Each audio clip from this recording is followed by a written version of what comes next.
Bagaimana? Alip ngomong tema besar. Jadi guys, tema besar kita kali ini adalah Ayo. melampaui. Kita geser. Jadi tema besar kita hari ini adalah Harmoni apa tuh? loh, gimana ini? Harmoni dan Surya. Bagaimana? Jadi tema besar kali kita hari ini adalah yang satu ini.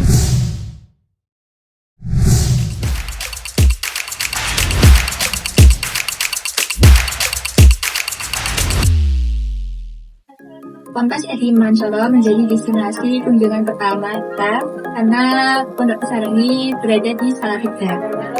Edi Mansoro ini terdiri dari dua kata, Edi yang berarti cahaya dan Mansoro bagus.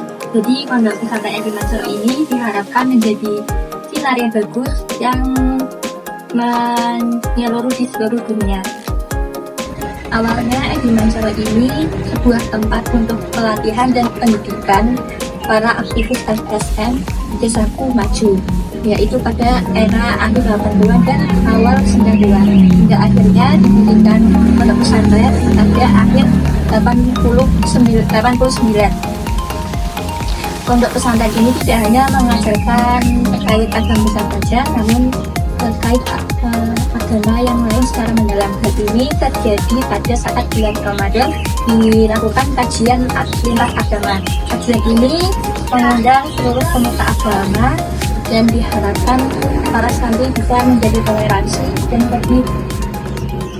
Hai, kita lagi di Danau Bedugul yang merupakan destinasi kedua selama kita di Bali. Danau Bataran Bedugul adalah danau terbesar setelah Danau Batur. Danau ini menjadi sangat mainstream karena ada di uang kertas pecahan 50.000. Selain itu juga pernah dinobatkan menjadi salah satu dari 20 danau terbaik di dunia.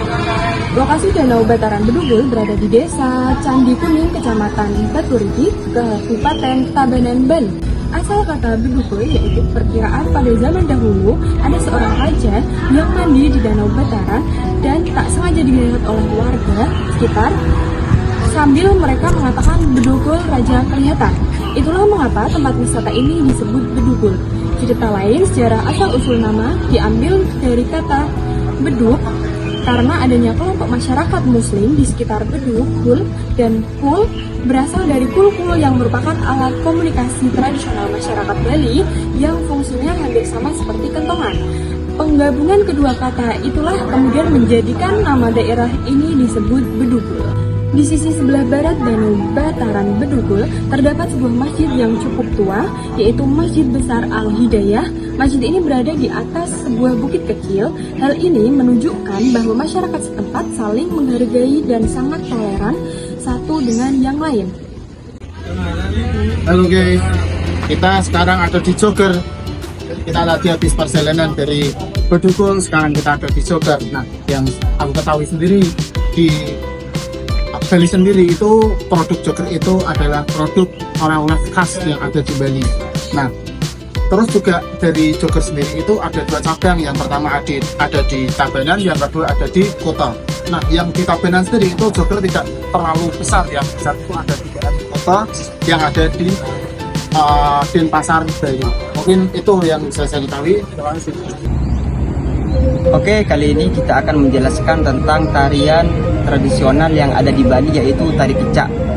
Yang dimana tari kecak diambil dari kata cak, yang itu merupakan sebuah cerita Ramayana yang diambil dari epos kuno. Dan pembuat dari cerita itu adalah Wayan Limba. Cerita itu dikembangkan pada tahun 1930-an dan dikembangkan sampai sekarang. Jadi tarian itu merupakan sebuah warisan yang telah diwariskan oleh leluhur para Hindu Bali, sampai sekarang pun masih tetap dilakukan. Oke, sekarang kita ke destinasi selanjutnya, yaitu kita masih berada di Desa Adat Tenganan atau biasa disebut dengan Desa Pegiringsingan, atau yang seringkali disebut dengan Desa kuno yang ada di Bali, yaitu di Kecamatan Karangasem. Nah, tapi desa ini tuh berada di sekitar Ubud. Tapi sebelumnya pada tahun 1841 desa ini itu pernah mengalami kebakaran dan pada abad ke-10 ada seorang arkeolog yang menemukan desa ini. Jadi ada banyak arkeolog yang menganalisis tentang desa ini. Dan dalam masyarakatnya itu menganut Sekte Indra. Itu ada dewa hujan, ada dewanya para dewa. Para masyarakat di desa adat ini tuh sangat mempercayai adanya para dewa. Kemudian ada medical anthropologis dari Swiss yang menganalisis desa adat Tenganan atau Kepiring Singan ini pada tahun 1978. Jadi, bangunan rumah adat desa Tenganan itu mempunyai 4 pintu utara, selatan, timur, dan barat. Dan ada 4 bangunan dalam rumahnya. Kemudian, menurut para masyarakat setempat atau menurut ketua adat dari desa adat Tenganan ini, itu berarti ada pola-pola bangunan tersebut itu tuh memiliki makna menurut masyarakat setempat yang artinya jaga, artinya waspada, tapi artinya musuh. Yang ada 6 menurut ketua desa adat yang telah disampaikan pada waktu itu. Yang pertama ada nafsu, yang kedua ada koda atau amarah, yang ketiga ada laga atau trata. Jadi di bumi ini itu menghasilkan cukup banyak sumber daya untuk manusia. Tapi kalau buat serata itu manusia tidak bakalan cukup untuk merasakan kekayaan yang ada di bumi ini. Yang keempat ada mabuk kekuasaan. Jadi mabuk itu bukan cuma sekedar mabuk alkohol seperti yang kita tahu ya. Kalau di Bali itu banyak hiburan-hiburan seperti aklas, seperti ada HW atau Halloween dan yang lain-lainnya lagi. Yang kelima ada moha, yaitu tidak punya prinsip. Jadi seperti beruang yang bisa menempel di mana saja, berubah warnanya sesuai tempatnya. Yang keenam ada maksanya, yaitu ego atau sombong. Dan yang paling terkenal ya, waktu kemarin kita mengunjungi desa Tenganan itu bertepatan dengan hari lahirnya Saraswati, yaitu hari turunnya ilmu pengetahuan, di mana masyarakat setempat percaya bahwa ilmu pengetahuan itu diturunkan untuk para manusia untuk mengetahui ilmu-ilmu untuk agar lebih berguna dan bermanfaat. Dan setiap bulan Juni yang akan mendatang itu di desa tersebut akan dipajang sebuah ayunan lokal. Jadi dalam filosofinya ayunan itu menggambarkan sebuah perlambangan hidup seperti roda yang berputar, kadang di atas, kadang di bawah. Baik, kalau tadi kita sudah membahas mengenai sejarah dari desa adat Tenganan, kali ini kita akan membahas mengenai falsafah kehidupan yang diterapkan di desa Tenganan, bahkan juga mengenai adat-adat yang ada di desa Tenganan. Kalau dari falsafah sendiri, desa adat Tenganan ini menerapkan yaitu Tridita Karana yang berasal dari bahasa Sanskerta, yaitu Tri adalah kerja,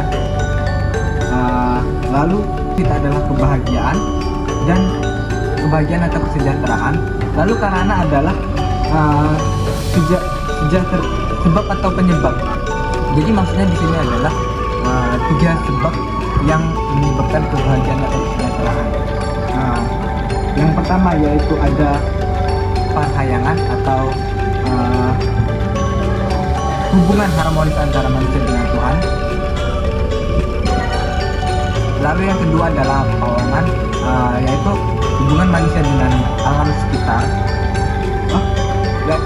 Tadinya yang kedua adalah pawongan, yaitu hubungan manusia dengan manusia lainnya. Lalu yang ketiga adalah palemuhan, yaitu hubungan antara manusia dengan alam sekitar. Lalu mengenai adat yang ada di desa Tenganan ini, mereka masih menjaga hubungan darah leluhur mereka. Jadi mereka hanya boleh menikahi warga desa Tenganan saja. Jadi mereka tidak diperbolehkan atau tidak diperbolehkan untuk menikahi jika ada warganya yang melanggar atau menikah dengan orang dari luar desa Tenganan, itu mereka akan dikenakan konsekuensi atau berupa denda bagi yang melanggar atau yang melakukan pernikahan terhadap orang luar desa Tenganan. Mereka akan dikenakan denda. Denda ini ditujukan kepada orang tua mereka karena dianggap tidak dapat mendidik anak mereka karena tidak menikahi warga desa Tenganan. Bali merupakan salah satu wisata yang paling banyak dikunjungi wisatawan, terutama pada bagian pantai, pura ataupun yang lainnya. Di sini KKL kita atau semester ini kita mengunjungi destinasi wisata yang berada di pantai yang dinamakan dengan destinasi Pantai Goa Lawah. Nah, Pantai Goa Lawah ini terdekat pada desa Klungkung di Bali.